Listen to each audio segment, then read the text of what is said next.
જમાનામાં શોર્ટકટ બધાને જોઈએ છે.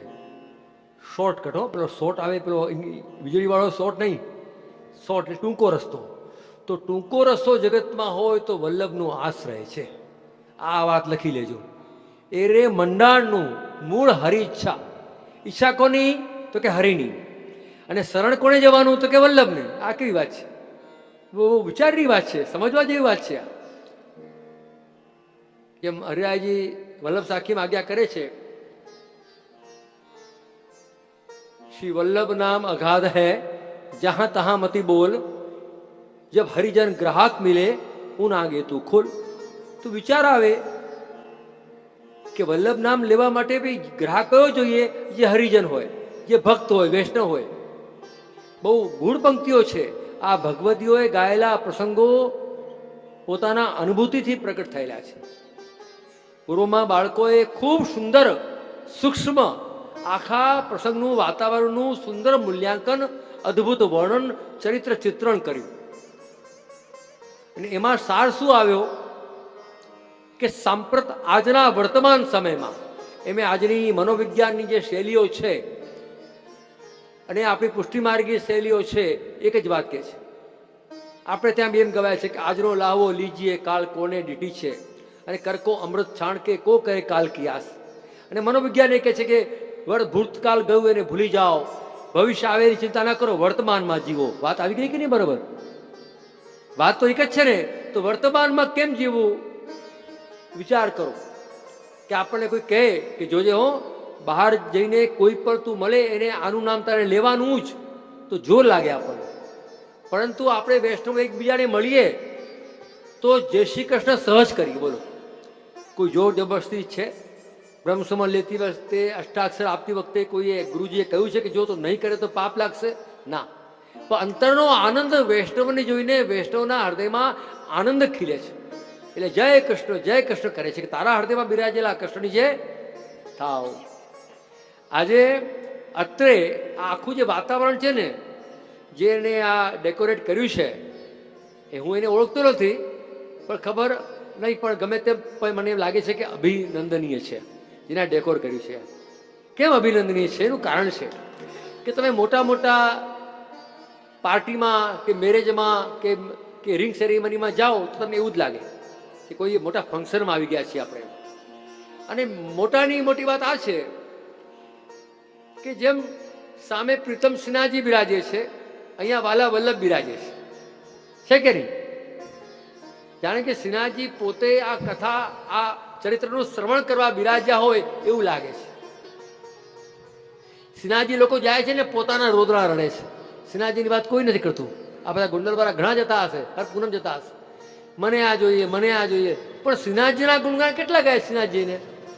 પ્રશ્ન થાય છે કે નહીં? વિચાર કરજો. બધા પોતાના માટે, હે ભગવાન મને આપજો આપજો. જેમ પેલો મંદિરની બહાર કંતાલ પાથરીને પેલો વાટકો લઈને બેઠો હોય, આપણે સોફિસ્ટિકેટેડ પેન્ટ શર્ટ પહેરીને વાટકો હાથમાં રહીએ. ફરક કેટલો? વિચાર કરજો મારી વાતનો. આપણે ભક્ત બની જઈએ છીએ કે માંગનાર બની જઈએ છીએ, આપણે વિચારવાનું છે. સાચું કહું મારી વાત? આપણે પુષ્ટિ પુરુષોત્તમ આગળ ભક્ત જઈને જવાનું છે કે માંગનારા બનીને જવાનું છે? અરે બિન માંગે મોતી મિલે, માંગે મિલે ના ભીખ. તમે જ્યારે શ્રીનાથજી આગળ ઉભા રહો છો ને, વલ્લભ આગળ ઉભા રહો છો ને, તમારા અંતર મનની વાત જાણી જાય છે. એક પતિવતા પત્ની પણ જાણે છે કે એના કપડાં લત્તા જૂના થઈ ગયા હોય ને પતિ આગળ બે ચાર વાર આંટા મારે તો ખ્યાલ આવી જાય કે આ મારી ઘરવાળીને હવે આ લાવવું પડશે. વગર પૂછે બિચારો લઈ આવે. કહો તો સિન્હાજી તો આપણા પતિ પરમેશ્વર છે, એને તો આપણો હાથ પકડ્યો છે. હે, એની જાણતા હોય કે આપણે શું જોઈએ છે? તો વૈષ્ણવજનો, આજે શ્રીજી સ્વયં પોતે જુઓ, તમને બીજે બધે ભક્તોને અનુભવ કરાવવા પધારે છે. કુમનદાસજીને, સુરદાસજીને, તમે 84-252 વાર્તા જોઈ લો, બધી જગ્યાએ સિન્હાજી પધાર્યા છે. સાચી વાત કે નહીં? વાંચી છે ને વાર્તાઓ તો? પણ કોઈ જગ્યાએ ધજા લઈને પધાર્યા છે? વિચાર કરો. આ સિન્હાજી આપણે અહીંયા એવી રીતે પધાર્યા છે દર્શન આપવા કે ધજાજી સાથે પધાર્યા છે કે ખરેખર હું જગત ઉદ્ધારક છું, ભલે રહ્યો, પણ તારો પોતાનો ઉદ્ધાર કરવા બી આવ્યો છું. બંને વાત. ભગવાન પુષ્ટિ પુરુષોત્તમ ભક્તોધારક પણ છે અને સર્વોદ્ધારક પણ છે. મારા તમારા ઘરમાં જે બિરાજે છે એ ભક્તોધારક છે.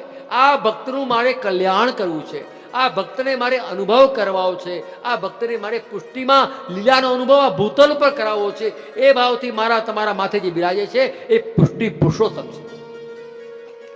એને શાસ્ત્રની ભાષામાં સ્વાર્થ સેવા કહેવાય. સ્વાર્થ એટલે સેલ્ફિશ નહીં, પણ પોતાના અર્થે પ્રગટ થયેલા પ્રભુ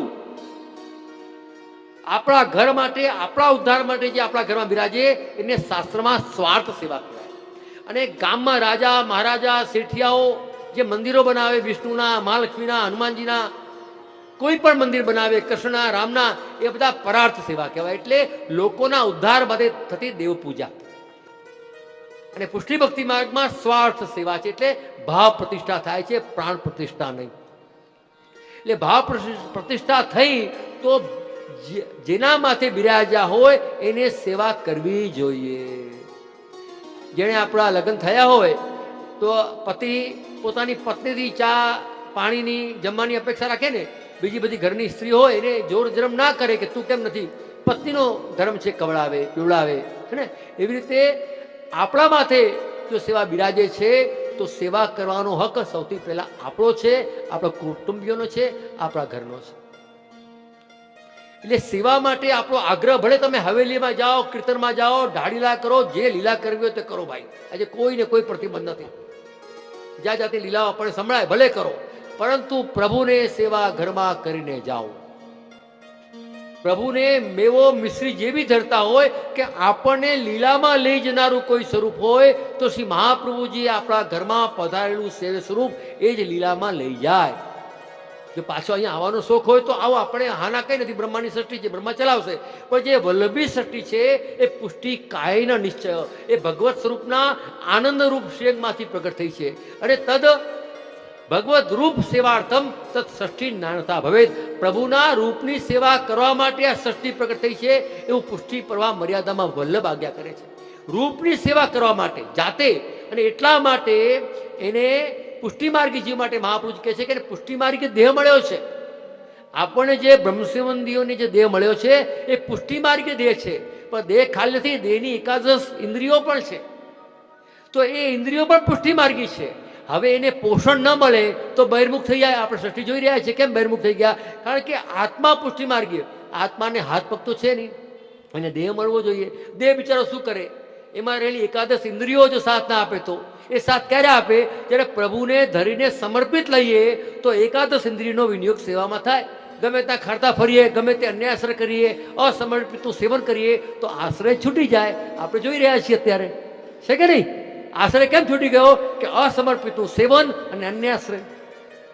આ પુષ્ટિમાર્ગીય સ્થાનમાં પુષ્ટિમાર્ગી વાત કરું છું. એમના કહેતા કે આ તમે મહારાજ 252 કેમ ખોલીને બેઠા છો? હું તમને એના જ વંશજો માનું છું. જેમ હું વલ્લભનો વંશજ છું તેમ 84 200 વંશજ તમે છો, તમે છો ને તમે જ છો. ભૂલી ગયા અલગ વાત છે. કારણ કે નાદ સૃષ્ટિ અને બિંદુ સૃષ્ટિ બે મહાપ્રભુજીએ બતાવી છે. બિંદુ સૃષ્ટિમાં અમે આવીએ છીએ, નાદ સૃષ્ટિમાં તમે આવો છો. બચી શકાય એમ જગ્યા નથી હવે અત્યારે. બચ કે કહાં જાઓગે? હે, એટલા માટે તો અહીંયા ઘણા લોકો ગદ્ય મંત્રનો પાઠ કરે છે, તવાસ્મી તવાસ્મી એ માને છે, અડધું સમજે છે. હે પ્રભુ, હે શ્રીનાથજી, હું તારા માટે છું, તારા માટે. એ વાત અધૂરી છે, અન્યથા છે. તારા માટે છું એમ છે જ નહીં તવાસ્મીમાં. ત્યાં આપણે કહી રહ્યા છીએ પ્રભુ હું તારા માટે છું. તારો નથી પણ તારા માટે છું. તમારો છું નહીં, તમારા માટે. ન ચાસ્મી પરરસ્ય. હે કૃષ્ણ, હે શ્રીજી બાબા, હું તારો છું એ વાત તો અષ્ટાક્ષરમાં જ આવી ગઈ. પણ બ્રહ્મસંબંધમાં આવે છે કે હું તારા માટે છું. એ પત્ની કહે કે હું તારા માટે છું, પતિ કહે કે તારા માટે છું. એમ વલ્લભે આગળ આપણે શ્રીનાથજી આગળ પ્રતિજ્ઞા કરી છે કે શ્રીજી બાબા હું તારા માટે છું. બોલો, એટલે હું તારો છું કહીને છટકી ના જવાય. તો એના માટે છીએ, એટલે સેવા સત્સંગ અનિવાર્ય છે. સમજાય કે નહીં? જેમ બાળક હોય એને સ્તનપાન માતા સહજ કરાવે. ખેતીમાં અનાજ ઉગી ગયું હોય તો કિસાન આપોઆપ એને પાક આવે એટલે લડી લે. જીવતા માણસ એમ ના કહેવું પડે કે શ્વાસ લો ભાઈ. જીવતો માણસ શ્વાસ લે જ. એ રીતે પુષ્ટિ ભક્તિ માર્ગી જે જીવ છે એ ભગવાન ભગવત સેવા અને સત્સંગ વિના રહી જ ન શકે. કહેવાનું શું હોય? આપણે બધાને કહીએ, બધા વૈષ્ણવ ભાઈ ઊંડા ઊંડા શ્વાસ લેજો. ભાઈ યોગના ક્લાસ થોડી ખોલ્યા છે ભાઈ, ચલો ભાઈ આમ કરો આમ કરો, આવું કઈ નથી આપણે. પરંતુ વૈષ્ણવને કેવું જ ના પડે કે સેવા કરજો. લગ્ન થયા પછી જો ઘરવાળીને કહેવું પડતું હોય, પહેલા 1-2 દિવસ સાસુ બહુ બતાવે કે ભાઈ તું આમ કરજે. હવે જો 12 મહિના સુધી 6 વર્ષ સુધી રોજ કહેવું પડતું હોય તો બિચારાના ભોગ મરી ગયા. રોજ ઉઠી કહેવાનું ઘરવાળીને બહુને કે તું આમ કરજે આમ કરજે, કેમ ચાલે? 2-3 દિવસમાં ગાય બી અકડી થઈ જાય. આવું કેમ અકડી ના થાય? તો આપણે બધાએ સમજવાનું છે કે ભગવત સેવા વિના આપણાથી રહેવાય જ નહીં. આ પુષ્ટિ માર્ગી વાત છે. કારણ કે જ્યાં સુધી પુષ્ટિનો મતલબ છે સ્પર્શ, સંબંધ, ટચ. જ્યાં સુધી પોતાના પ્રીતમને તમે ટચ નથી કરતા, સ્પર્શ નથી કરતા, ત્યાં સુધી પુષ્ટિનો સંબંધ જ નથી. દર્શન કરો, નોછાવર કરો, પલ્લા કરો, રાજભોગ કરાવો, ટિફિન આવી જાય, માલ આવી જાય, સમાધાન આવી જાય, એ તો બધો વ્યવહાર છે. વ્યવહાર. પુષ્ટિ ભક્તિ તો ઠાકોરજીને લાલ લડાવો, સ્પર્શ કરો, માળા તમારા વરને તમે જીવનમાં લગ્ન થયા 1 વાર માળા ધરી હશે. અમારો વલ્લભ તો રોજ ભર માળા ધરવા તૈયાર બેઠો છે ઘરમાં. રોજ માળા ધરો. અમારી ઘરવાળી 1 વાર આવે અને રોજ માળાની ઊભી હોય તો એ ગાડી થઈ ગઈ છે, 1 વાર પણ નહીં આવે, રોજ ઉઠીને માળા શેને ધરે છે? કહો કે ના કહો? પણ અમારા ઠાકોરજી કે છે, વલ્લભ દિલ દુલે બન્યો મેરો કુંવર કનૈયા. રોજ મારા વૈષ્ણવો ઠાકોરજી નિત્ય માળા ધરાવે છે. ખાલી ફૂલગરીમાં 4 જણા ફૂલગરમાં, મંદિરમાં, હવેલીમાં માળા ધરે એ અલગ ચીજ છે. પણ પોતાના ઘરના ઠાકોરજી માટે આટલી બી માળા બનાવનાર કેટલા છે મને બતાવો. હે? આપણા ઘરના ઠાકોરજીને આટલી બી જો માળા ધરી હોય તો જેવું સુખ ભૌતિકમાં પતિ તમને આપે છે એનાથી કરોડ ગણું સુખ વલ્લભની કૃપાથી શ્રીનાથજી આપશે. પણ આપણને ક્યાં? આપણે તો હવેલીમાં માળા કરવા જેવું છે. ઘરના ઠાકોરજી ક્યાં બોલવાના છે, ક્યાં કહેવાના છે? એમાં દુનિયા જોવાની છે. આવા થશે એવું જ્યારે મંદિરો થાય પહેલો ઉપડો ફૂલગેરાને મળે, કીર્તિરાની મળે. ઘરમાં સેવા કર, કોણ ઉપર ઓળાડે? આવી સ્વાર્થ વૃત્તિથી ભગવત સેવા ન થાય. શું લાગે છે મારી વાત? આ ગોંડલવાસીઓની મારી વાત ગમે છે ને? અમારા જમનભાઈને ખબર છે કે શ્રી દામોદરલાલજી મહારાજ એમના પિતાના બી ગુરુ. બાબાએ તો 5 ગણા, હું 6 ગણાવું છું. દામોદરલાલજી મહારાજથી પુરુષોત્તમલાલજી, ગોવિંદરાયજી, અમે લોકોને આ પરિવારના આ બાળકો છે. આજે 5 થી 6 પેઢી અમારી આ ગોંડલ સાથે જોડાયેલી છે. જેટલો અમારો હક તમારી ઉપર છે એટલો જ તમારો હક અમારી ઉપર છે. યાદ રાખજો. તાળી 2 હાથે પડે. એકલા તો ખાલી આમાં આવજો થાય. હું આવજો કહેવા નથી આવ્યો. સાથે રહેજો રાજ, એવું કહેવા આવ્યો છું. આપણે સિના જઈએ, સિનાજીની કોઈ વાત જ નથી કરતું. મંગળા ક્યારે થવાના છે? ઉત્થાપન ક્યારે થવાના છે? બહુ ભીડ તો નથી ને? 500 ભાંગી તો નહીં જાય ને? અચ્છા, કઈ પ્રસાદી ક્યારે મળશે? કેમ પેલાને જામપટિયાને મુખ્યાને કંઈ આપીને અંદર ઘૂસી જાઉં? આ બધી ચાલે છે. પણ શ્રીનાથજીની વાત કોઈ નથી કરતું. દર્શનની વાત કરે. વિચાર કરો. પણ શ્રીનાથજીની વાત શ્રીનાથજીમાં કરે, આપણે નથી કરતા. એટલે શ્રીનાથજી આપણી વાત સાંભળવા અહીંયા પધાર્યા છે કે મારી વાત કરો. આપણે તો બધું આપણું રોજ રોરવા જઈએ છીએ. પૂનમ ભરીએ છીએ, 11 ભરીએ જાય, શું ભરીએ છીએ, શું ખાઈએ પીએ છીએ તો ભગવાન જાણે. ગુજરાતમાં તો બધી બંદી આવી ગઈ છે. શ્રીનાથજી તો ભગવાન છે, શા માટે લોકો જાય છે તો વલ્લભ જાણે.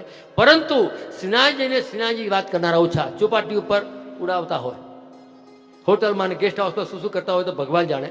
પણ સવારે 5 વાગે મંગળા જરૂર કરે એટલી મને ખબર છે. પરંતુ શ્રીનાથજીની વાત નથી કરતા. શ્રીનાથજીમાં દર્શન ખુલતા પહેલા ત્યાં લાઇબ્રેરી છે, સત્સંગ થાય છે, કીર્તન થાય છે, પાઠશાળાઓ છે. કોઈ ફરકતું નથી. ત્યાંના બિચારા નાદવાના 5-15 જણા બેસે જ. આપણે તો ખાલી બસ બધે ફરી ટાઈમ થાય દર્શન કરવા જવાનું. હવે આપણી ઘરવાળી એવું હોય જ્યારે ખુરશી બેઠા હોય ત્યારે ફરતી આવી જાય, પછી પાછી આવી જાય. કેવું લાગે? ગુસ્સો આવે કે અમને ચા નથી પીવડાવતી, દૂધ નથી પીવડાવતી, ફરતા જોવા આવે છે. કેવું લાગે? એમ ઠાકોરજીની સેવા કરીએ અને શ્રીનાથજી જઈએ તો યાદ આવે કે શ્રીનાથજીની પ્રસન્નતા એ આપણા ઠાકોરજીની પ્રસન્નતા દેખાવી જોઈએ. આમાં ને આમાં ફરક નથી, બિલકુલ ફરક નથી. ફરક એટલો જ કે આપણી માનતા, આપણે પેલા સિંહાસન મોટા સોનાના, ચાંદીના, પળના મોટા જોઈને આપણે વૈભવથી અંજાઈ ગયા છીએ. પુષ્ટિ માર્ગમાં વૈભવ એટલે ધન સંપત્તિ નથી. પોતાનો નિજ અનુભવ એને પુષ્ટિ માર્ગમાં વૈભવ કહેવાય છે. તમે વૈભવી બનો. આપણે શું માની? બહુ મોટી હવેલી છે, બહુ મોટું. આ મોટામાં તો ખોવાઈ જવાય. ઠાકોરજી છોટા બનીને ઘરે આવે છે. છોટો સમેરો મદન ગોપાલ, ખ્યાલ છે ને તમે? છોટી ગૈયા, છોટી ગ્વાલ, એને જગ્યા આપો ને. મોટામાં તો કોઈ નહીં આવે અંદર. એક છોકરો નાનકડો પૂછવા આવ્યો અમદાવાદ મને, એની મમ્મી લઈને.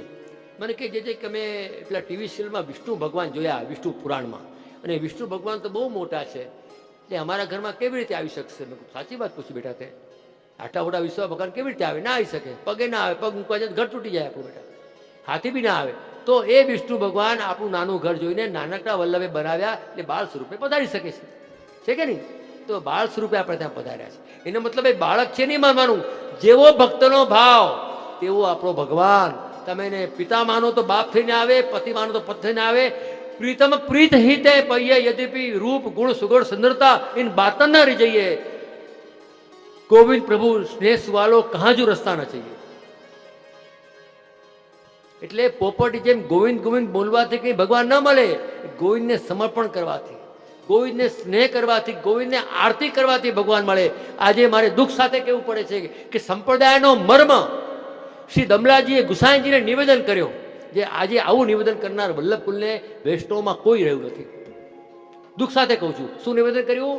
मार्ग ये राज ये मार्ग हासी खेल को नहीं है, ताप क्लेश को है. बताओ कयो बच्चो वैष्णवनो अमने जगत में कहे छे अत्यारे ताप क्लेश ની વાત. બધાને જે જે મનોરથ કરો, મોનથાળ મઠડી મળવી જોઈએ તો મજા આવે. છે તાપ ક્લેશ? સાચું કહેજો મારી વાત. તમે દમલાજીએ શું વિનંતી કરી કે જે રાજ ये मार्ग ताप क्लेश को है. એ લોકો લાડવા મઠડી પસતા હતા. કેમ કે ઠાકોરજી સેવા કરીને વિરહ કરવો હતો. આપણે તો લાડવા કઈ દુકાને, લાડવા કઈ નોકરીમાં, સીધી વાત. તો વિરહ ક્યાં છે? એક વિચાર કરો. તમારે સામગ્રી સિદ્ધ કરવી છે. બધી જ સામગ્રી છે, અંશ બધી જ કાચી સામગ્રી છે. ઘી, તેલ, ખાંડ બધું જ છે ઘરમાં. વાસણ પણ છે. પણ જો અગ્નિ ના હોય તો સામગ્રી સિદ્ધ થાય ના થાય ને. એમ આપણો અગ્નિ બુઝાઈ ગયો છે અત્યારે, અમારો તમારો બધાનો. એટલે વલ્લભ અનુભવ નથી કરાવતા. સાચી વાતો આ છે. સમજ્યા તમે? આ અગ્નિ કેમ પ્રદીપ્ત થાય? એટલા માટે માર્ગમાં પ્રચાર થાય છે.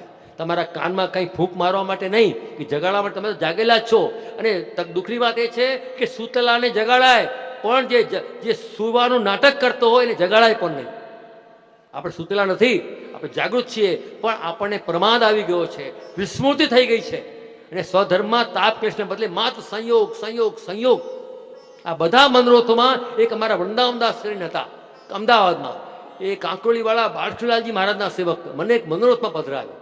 તો મેં પૂછ્યું કે તમે મનોરથમાં વલ્લભકુલના બાળકોને કેમ પધરાવો છો? આ તમે કાઠિયાવાડીઓ મારી વાત સાંભળી લેજો, તમને કામ આવશે કોઈ વખત. આ તમારા માટે કહું છું. મેં પૂછ્યું એ 90 વર્ષના કાકા, મેં કહ્યું તમે વલ્લભકુલને મનોરથમાં કેમ પધરાવો છો? ગુરુ છે ના, ગુરુ છે એટલે નહીં જાય છે, પણ અમારા સામગ્રી, કીર્તન, સજાવટ બધી સંયોગ પ્રધાન છે. અને અમને સંયોગ જીવને એટલો પચે નહીં. આપ વિરાગની સ્વરૂપ છો, આપ પધારો તો બેલેન્સ થઈ જાય. સમજ્યા તમે? વિરાગની સ્વરૂપ પધારે તો બેલેન્સ થઈ જાય. પાચન, ભોજન બી હોય ને પાચન ના હોય તો દોડવું પડે ને. એમ અત્યારે વિરહની જરૂર માટે માત્ર પૈસાનો, નોટોનો વિરહ છે, પ્રતિષ્ઠાનો વિરહ છે, ધનનો વિરહ છે, પણ આત્માનો વિરહ છે એ ક્યારે મળે છે? બાબાએ કહ્યું ને કે ભીના કપડા જોડે સૂક કપડું મળે તો ભીનું થાય. એમ એવા જનનો સંગ કરો, 252 નો સંગ કરો કે આપણને પ્રભુના મિલનની આગ લગાડે, અગ્નિ લગાડે. એ નથી. બધું જ છે. ધન વૈભવ તો કદાચ 252-84 પાસે નહોતું, એવું આપણી પાસે છે. પણ આપણે એકબીજાના વખાણ કરવામાં જ લાગી ગયા છીએ. ભગવાનના વખાણ છૂટી ગયા આપણાથી. ભગવાનના વખાણ ના કહેવાય, ભગવાનના ગુણગાન કહેવાય. ને આપણા બધાના જીવોના વખાણ કહેવાય.